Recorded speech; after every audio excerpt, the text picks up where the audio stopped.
Hello dear students, मेरा नाम है रुचि झा और मैं आज से एक न्यू सीरीज स्टार्ट कर रही हूँ जो कि है बिहार बोर्ड क्लास 10th के लिए। तो बिहार बोर्ड क्लास 10th जो है तो उसका इंग्लिश के लिए 3 बुक्स है हमारे पास, panorama 1, panorama 2 and panorama reader. तो आज से हम लोग स्टार्ट कर रहे हैं पनोरमा 2। तो हमारा पनोरमा 2 में प्रोज का 8 चैप्टर है और पोइट्री का 8 चैप्टर है। पनोरमा 2 का चैप्टर 1 हमारा है पेज फॉर लिविंग, जो कि एक प्रोज है। प्रोज बोले तो कहानी। प्रोज प्रोज उसे बोलते हैं जिसमें कहानियां हो और पोएट्री उसे बोलते हैं जिसमें पोएम्स हो। तो ये चैप्टर पेज फॉर लिविंग जिसके राइटर है आर्ची हटचिंसन। हमें नेम याद रखना है। पेज फॉर लिविंग के राइटर कौन है? आर्ची हटचिंसन। तो पेज फॉर लिविंग, इसका मीनिंग क्या हुआ? पेस मतलब होता है स्पीड, फॉर लिविंग जीने के लिए हमें एक स्पीड चाहिए होता है। तो चलो इस स्टोरी को लाइन बाय लाइन पढ़ते हैं। तो I saw a play in Dublin not long एगो। जो हमारे राइटर है आरसी हटचिंसन, वो बोल रहे हैं कि मैंने एक प्ले देखा डबलिन में। डबलिन एक जगह का नाम है, शहर का नाम है, फॉरेन कंट्री है। नॉट लॉन्ग एगो, बहुत टाइम पहले नहीं। In which the chief character was an elderly corn merchant. जैसे मूवीज में मेन लीड कौन होते हैं? हीरो। वैसे ही इस प्ले में जो मेन कैरेक्टर थे, जो चीफ कैरेक्टर थे, वो कौन थे? N elderly corn merchant. Elderly मतलब बुजुर्ग, कॉर्न मर्चेंट मतलब मक्का व्यापारी। तो जो चीफ कैरेक्टर थे वो थे एक बुजुर्ग मक्का व्यापारी इन अ स्मॉल आयरिश टाउन, एक छोटे से आयरिश टाउन में।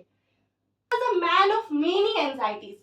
वो जो बुजुर्ग एल्डरली कॉर्न मर्चेंट थे उनको बहुत एंजाइटी था। एंजाइटी क्यों होता है? जब ज्यादा प्रॉब्लम्स होता है, यानी कि इनके लाइफ में बहुत प्रॉब्लम्स होगी, इसलिए इनको बहुत एंजाइटी था। Heart was dicky. डिक्की का मतलब क्या हुआ? वीक। मतलब इनका डिक्की का मतलब क्या हुआ? Weak. His heart was dicky. Dicky मतलब वीक, यानी कि इनका दिल कमजोर था। His nephew was cheating on him. Nephew किसको बोलते हैं? नेफ्यू का हिंदी होता है भतीजा। Nephew was cheating on him मतलब इनका भतीजा इन पे चीट कर रहा है। तो कोई बिजनेस रिलेटेड किया होगा, ये हमें क्लियरली नहीं बताया गया, बस इतना कंटेक्स्ट दिया गया कि जो एल्डरली कॉर्न मर्चेंट थे वो जो है बहुत एंजाइटी था क्योंकि बहुत प्रॉब्लम्स होंगे, इसलिए उनका दिल बहुत कमजोर था। उनके नेफ्यू जो है उस पर चीट कर रहे थे। क्यों चीट कर रहे थे? अब वो बिजनेस रिलेटेड था, फैमिली रिलेटेड था, ये स्टोरी में नहीं बताया गया है। नेफ्यू मतलब भतीजा। His wife has a fantastic notion of spending $10 on a holiday. Fantastic notion मतलब क्या होता है? Notion मतलब होता है habit. Notion मतलब क्या होता है? Habit.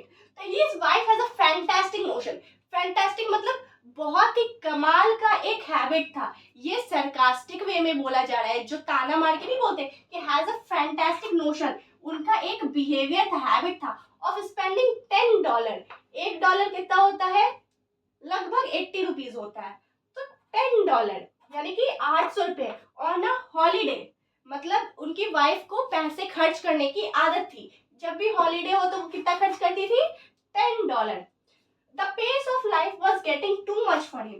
मतलब पेस ऑफ लाइफ, पेस मतलब रफ्तार। जो रफ्तार है वो जिंदगी की उनके लिए बहुत तेजी से बढ़ रही थी, क्योंकि वो फैमिली वाइज भी चीट हो रहे थे नेफ्यू से, और फिर मनी अगर फैमिली वाइज अगर चीट हो रहे हैं, बिजनेस में अगर चीट हो रहे हैं तो मनी की तंगी होगी, इसलिए एंजाइटी हुआ और हार्ट वीक हुआ, डिकी हुआ, और उनकी वाइफ को पैसे खर्च करने की आदत थी, इसलिए वो लाइफ से परेशान थे और उनके लिए पेस ऑफ लाइफ, जो स्पीड ऑफ लाइफ है, वो was getting too much for him. मतलब वो बर्दाश्त नहीं कर पा रहे थे कि इतना कुछ इतनी तेजी से कैसे हो रहा है। And in a moment of despair, despair का मीनिंग क्या होता है? होपलेसनेस, निराशा। होपलेसनेस या फिर निराशा, ठीक है। डिस्पेयर का मतलब क्या हो गया? निराशा। And in a moment of despair he uttered a great cry from the heart. Uttered मतलब क्या होता है? मतलब मन ही मन। अटर्ड मतलब बड़बड़ाना नहीं बोलते कि मन ही मन वो रो रहे थे, मतलब दिख नहीं रहा था लेकिन दिल से वो रो रहे थे क्योंकि एंड इन द मोमेंट निराशा हो रहा था उनको अपने लाइफ से कि मतलब इतना कुछ कैसे हो रहा है और जिंदगी इतनी तेजी से जा रही है, वो कोप अप नहीं कर पा रहे, इसलिए he uttered a great cry from his heart. मतलब उनको मन ही मन रो रहे थे बट बाहर दिख नहीं रहा था। तो इस बात को सरकास्टिकली ये प्ले में जो डम्बलिन में चीफ कैरेक्टर थे वो बोल रहे हैं, they tell me there's an aeroplane that goes at 1000 miles an hour, now that's too fast। मतलब वो अपने सिचुएशन से कंपेयर कर रहे हैं कि उनके लाइफ में इतना स्पीडली सब कुछ जा रहा है कि वो कोप अप नहीं कर पा रहे। तो वो ये चीज को जो है अलग ढंग से एक्सप्लेन कर रहे हैं कि एक एरोप्लेन है जो कि 1000 माइल 1 घंटे में जाता है, जो कि बहुत तेजी से जा रहा है। ये कंपेयर कर रहे हैं अपने सिचुएशन के हिसाब से कि मेरा लाइफ तेजी से जा रहा है और मॉडर्न जमाने में टेक्नोलॉजी एडवांसमेंट की वजह से सब कुछ बहुत फास्ट हो रहा है, जैसे कि ये एरोप्लेन 1000 माइल्स 1 घंटे में कवर हो रहा है। तो हमने देखा कि स्मॉल आयरिश टाउन के जो कॉर्न मर्चेंट थे, एल्डरली कॉर्न मर्चेंट, वो अपना सिचुएशन में बहुत ही व्यस्त थे, बहुत ही परेशान थे और उस चीज को उन्होंने टाल दिया। एक बात बोला कि मुझे वो लोग बोल रहे हैं कि एरोप्लेन जो है 1000 माइल्स जाती है 1 घंटे में, जो जिसका स्पीड बहुत है। तो इस ये प्ले में दिखाया गया और उस प्ले को कौन देख रहे थे? आर्ची हटचिंसन, जो राइटर है। तो ये प्ले देखने के बाद राइटर बोलते हैं, ये लाइन कौन बोला है? राइटर बोला है कि for me that was most enchanting line in the play। मतलब राइटर के लिए बहुत शॉकिंग बात थी कि डम्बलिन में जो प्ले हो रहा है उसमें एल्डरली कॉर्न मर्चेंट है, वो अपनी जिंदगी से परेशान है। क्या क्या सिचुएशंस थे हमने देखे, तो वो ये बात अपने मुंह से क्यों नहीं बोल रहा है कि मैं ये इसलिए परेशान हूँ, वो बोल रहा है कि एरोप्लेन स्पीड से जाती है। The man's complaint was gloriously irrelevant. Gloriously irrelevant मतलब एकदम ही कोई था ही नहीं, रेलिवेंस था ही नहीं कि कहाँ वो परेशान है वो बोल रहा है और कहाँ एरोप्लेन। एकदम दो तरह का बात कर दिया जिसका कोई कनेक्शन नहीं है, कनेक्शन नहीं है। ठीक, तो राइटर के लिए जो ये प्ले में सबसे इंचेंटिंग लाइन थी कि एक लाइन होती है, इंचेंटिंग का मतलब क्या होता है कि एक ही बात को बार बार जो बोलते हैं वो इंचेंट करना होता है। तो राइटर के दिमाग में ये बात घूमने लगा कि एरोप्लेन 1000 की स्पीड से 1 घंटे में जाती है, तो ये इसका इस स्टोरी से क्या लेना देना है। तो राइटर के लिए ये सबसे शॉकिंग और इंचेंटिंग लाइन थी, बार बार दिमाग में घूम रहा था कि वो एल्डरली कॉर्न मर्चेंट का जो कंप्लेन था एरोप्लेन से कि इतना तेजी से जा रहा है, वो gloriously irrelevant to his own situation. अब मैन का सिचुएशन था कि उसके नेफ्यू चीट कर रहे हैं, वाइफ ज्यादा स्पेंड कर रही है पैसा, वो एंजाइटी में घिरा हुआ है और उसका कंप्लेन क्या है कि एरोप्लेन बहुत फास्ट चल रही है। तो इसका कोई रेलेवेंस है ही नहीं, दोनों अलग बातें थी। तो ये राइटर के लिए भी शॉकिंग था कि ऐसा क्यों बोल रहा है। एंड बिसाइड्स बीइंग कॉमिक, तो ये तो कॉमेडी हो गई ना कि मतलब हम परेशान हैं और हम कंप्लेन कर रहे हैं कि एरोप्लेन बहुत स्पीड से जा रही है। तो ये बिसाइड्स बीइंग कॉमिक मतलब बिसाइड्स मतलब कॉमेडी के अलावा it struck me as a perfect illustration the Irish get at subtle truths by most unlikely approaches through poet। Writer कहना चाह रहे हैं कि उनको ये चीज आयरिश के प्ले में अट्रैक्ट कर गया कि कैसे कॉमेडी के साथ साथ वो लोग एक परफेक्ट इलस्ट्रेशन मतलब इतना उल्टा घुमा के बोलते हैं कि पता नहीं चलता, लेकिन एक ट्रुथ सोसाइटी का वो लोग दिखा देते हैं। You saw what the old fool meant। Writer बोल रहे हैं रीडर को कि आपने देखा कि वो ओल्ड फूल किसको बोल रहे हैं? कॉर्न मर्चेंट को, कि वो क्या बोलना चाह रहा था। अब तो समझ गए कि वो ओल्ड फूल क्या कहना चाहता। उसके लिए जिंदगी, ओल्ड मैन के लिए जिंदगी बहुत रफ्तार से चल रही थी और उसने एरोप्लेन का कंप्लेन क्यों किया? क्योंकि एरोप्लेन भी बहुत फास्टली चल रही है। यानी कि एक मॉडर्न लाइफ दिखा रहा है कि टेक्नोलॉजी इतनी फास्ट हो गई है कि 1000 माइल्स 1 घंटे में कवर हो रहा है, यानी कि इतना फास्ट हो गया है जिंदगी। तो उसका ये कंप्लेन था कि पेस ऑफ लाइफ उसके लिए बहुत हार्ड हो गया था, ओल्ड मैन के लिए, और एरोप्लेन वो पेस को दिखा रहा है। तो इस तरह से घुमा के उसने बोला कि सोचने पे हम लोग मजबूर हो गए कि अरे ये इंसान तो परेशान था और ये बोल रहा है कि एरोप्लेन स्पीड से जा रहा है। तो राइटर का वो कैची लाइन हो गया राइटर के लिए। ओके, ये लाइंस भी हमारे कौन बोले हैं, राइटर बोले हैं RC हटचिंसन।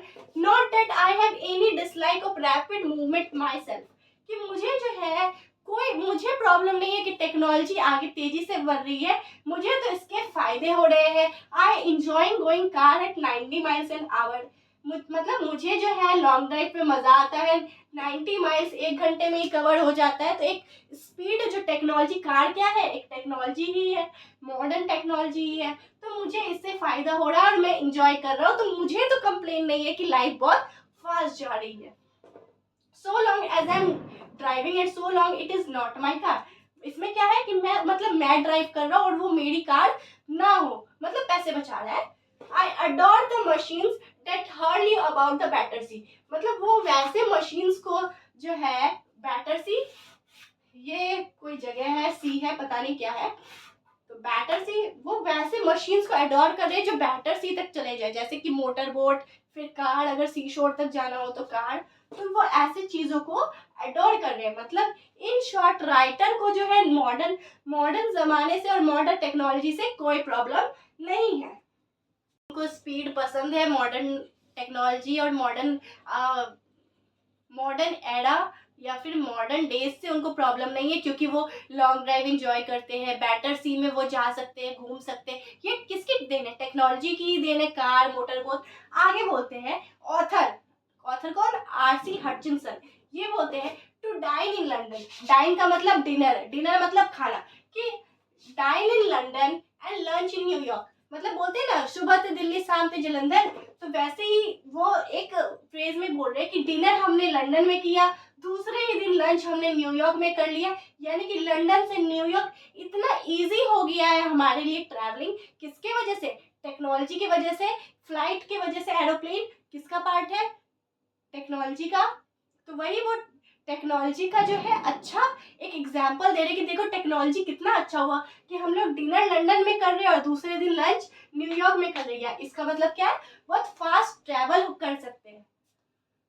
Next day seems to be me a most satisfactory experience, और फिर दूसरे दिन मेरे लिए बहुत ही सेटिस्फैक्टरी एक्सपीरियंस होता है कि देखो मैंने इतनी सारी जगह इतने कम टाइम में ट्रैवल कर लिया। इट आई एडमिट, आई कौन, राइटर ऑथर आरसी हटचिंसन, वो बोलते कि मैं एडमिट करता हूं कि इट एक्सक्लूड्स मतलब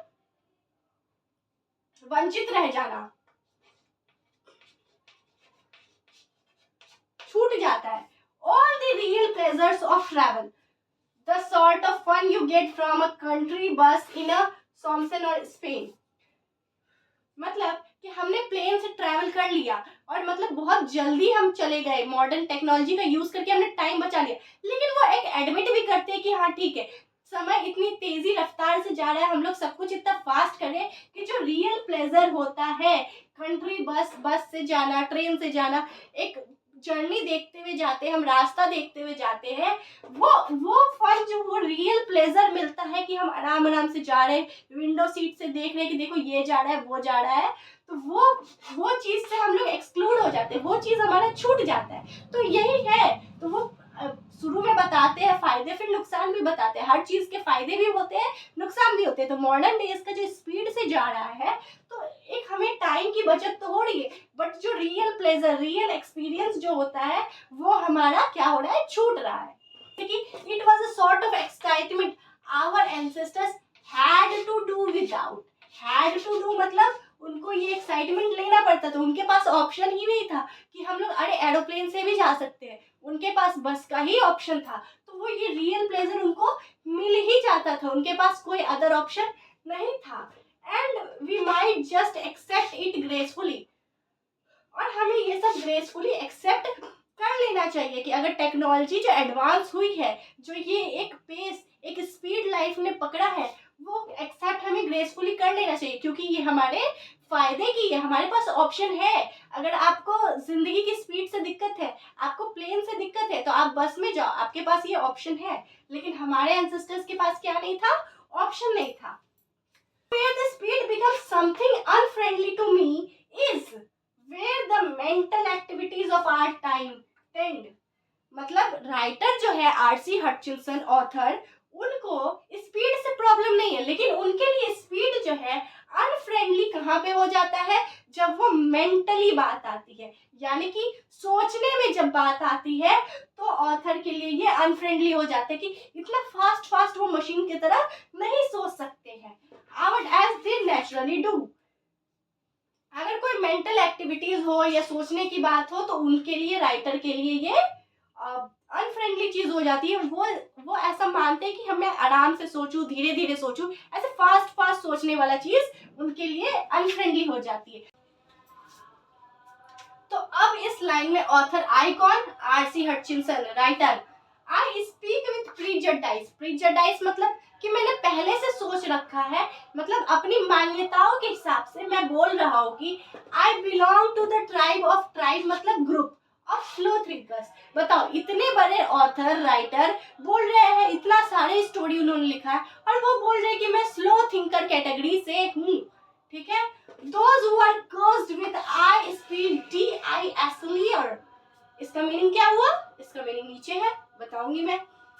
तो those who are cursed मतलब श्राप, जो स्लो थिंकर है, जो स्लो थिंकर ग्रुप है, वो इससे cursed है, I speed D-I-S-L-E-R, इसका मीनिंग क्या हुआ, people who light on the most devastating repartee about for hour after the party is over, मतलब बत्ती देर से जल रही है, ट्यूबलाइट, ठीक है, समझे ना, जिसकी दिमाग सोचने की, ऐसा होता है ना कि बहुत बार कि कोई जोक क्रैक हुआ, सबने हंस दिया और कोई आधे घंटे बाद हंस रहा है क्योंकि उसको लेट समझ आया।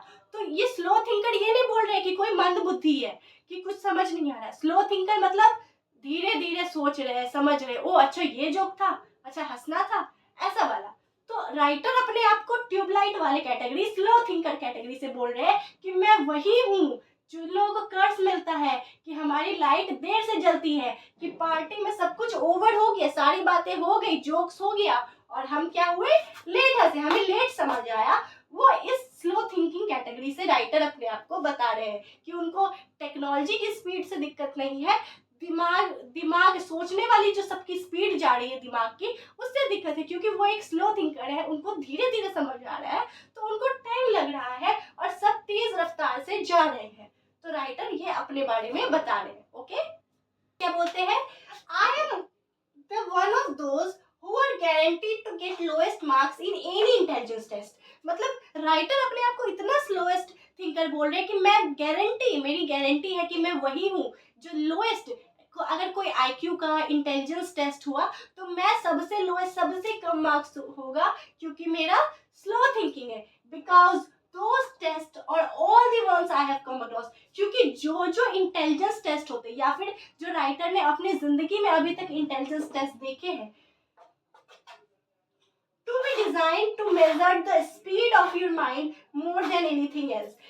राइटर के अकॉर्डिंग कोई भी इंटेलिजेंस टेस्ट होता है, आईक्यू टेस्ट होता है, ये इस बेसिस पे नहीं होता कि आपको कितना नॉलेज है पहले से या आप कितना सोच सकते हैं, ये इस बेसिस पे होता है कि आप कितनी जल्दी सोच सकते हैं, आपके speed of mind, speed of thinking पे डिपेंडेंट होती है। और राइटर क्या है, स्लो थिंकर है, वो धीरे सोचते हैं, ऐसा नहीं कि वो गलत सोच रहे हैं या सोच नहीं पा रहे हैं, उनकी सोचने की क्षमता क्या है, धीरे है। तो स्लो थिंकर है, और इंटेलिजेंस टेस्ट किस बेसिस पे होता है, फास्ट थिंकर के लिए, जिनका स्पीड जो है माइंड का बहुत जल्दी जल्दी चले, जल्दी जल्दी सोच पाए। तो इसलिए राइटर बोल रहे कि गारंटी, अगर कोई इंटेलिजेंस टेस्ट होगा तो मुझे सबसे लोएस्ट मार्क्स मिलेगा, okay.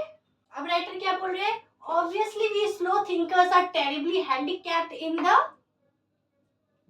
Business of getting a living, मतलब अगर हम कोई भी जॉब करें या फिर मतलब कोई भी इंटरव्यू देने जाए तो वो प्रेफरेंस किसको मिलता है, जो जल्दी जल्दी सोच पाए। जैसे इंटरव्यू होता है तो उसमें क्या होता है कि आपको बैठाया जाता है, तो क्वेश्चन पूछा जाता है, तो आप सही आंसर दे रहे हो, गलत आंसर दे रहे हो, वो मैटर बाद में करता है, पहले ये करता है कि आप कितनी जल्दी, आप कितना फास्ट एक्शन, कितना फास्टली आप आंसर दे पा रहे हो। तो एक फास्ट थिंकिंग कैपेसिटी वाले को थोड़ा प्रायोरिटी ज्यादा मिलता है, जो धीरे धीरे सोचते रह जाते हैं, इंटरव्यू खत्म हो गया उसके बाद वो आंसर सोच पाए, तो वैसे लोगों को ज्यादातर रिजेक्ट कर पाया था। तो उनके नजर में जो स्लो थिंकर है वो हैंडीकैप्ड है, विकलांग है इन the business of getting living, कोई भी काम जो रोजी रोटी के लिए मिले उनको पीछे पीछे हो जाते।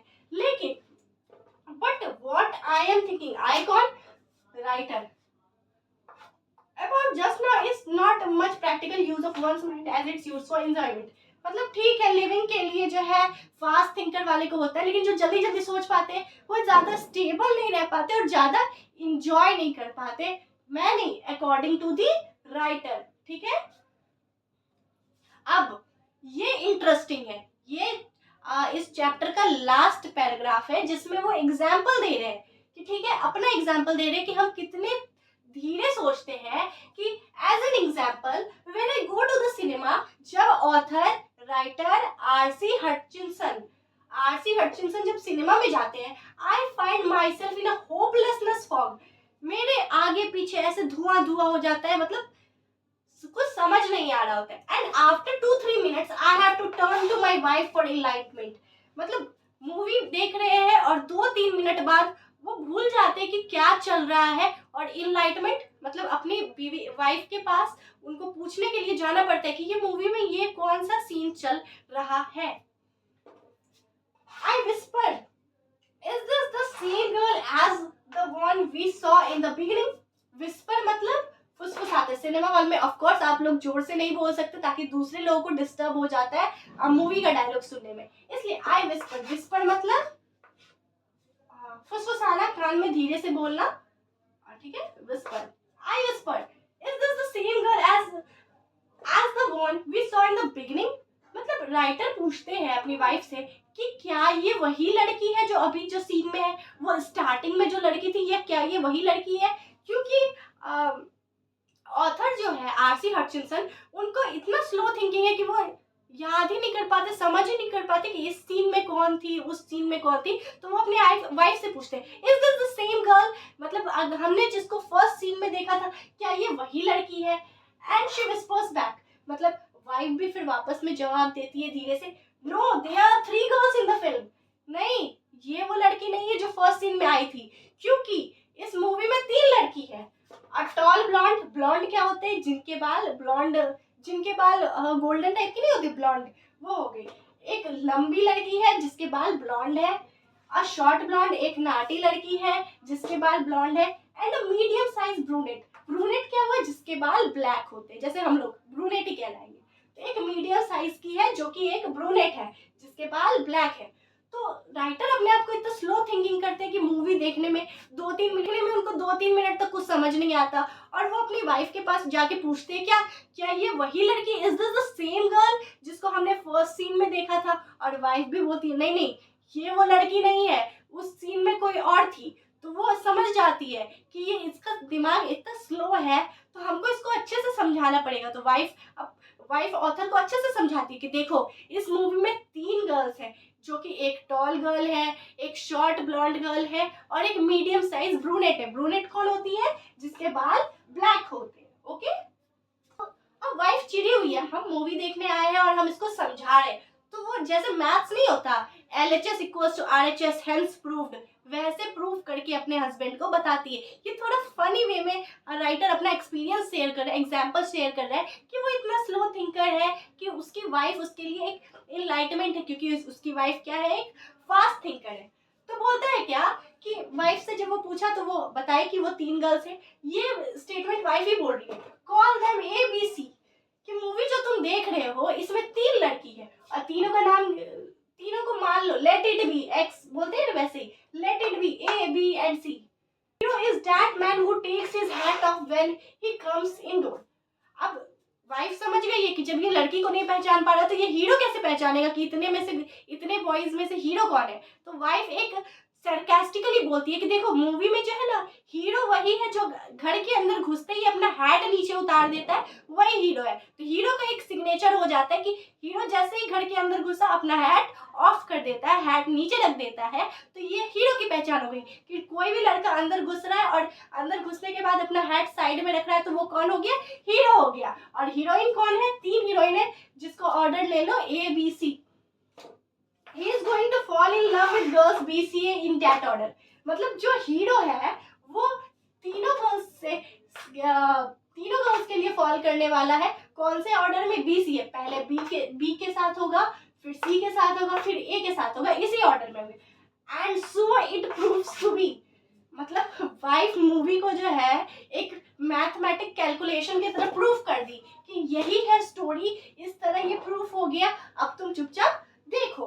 तो ये एक फनी एग्जाम्पल के थ्रू ऑथर बताता है कि वो एक स्लो थिंकर है और कैसी उसकी वाइफ उसके लाइफ के लिए एक इनलाइटमेंट है जो कि एक फास्ट थिंकर है। ओके, तो ये जो स्टेटमेंट है इस स्टोरी का क्लोजिंग स्टेटमेंट है और लास्ट स्टेटमेंट है बाय द ऑथर आरसी हटचिंसन। तो आरसी हटचिंसन अभी तक में अपना एग्जांपल दिए कि वो कैसे स्लो सोचते हैं सिनेमा के थ्रू, कि वो जब सिनेमा जाते हैं तो कैसे उनकी वाइफ को समझाना पड़ता है, देखो ऐसे ऐसे ऐसे है मैथमेटिकल फॉर्मूला में, ठीक।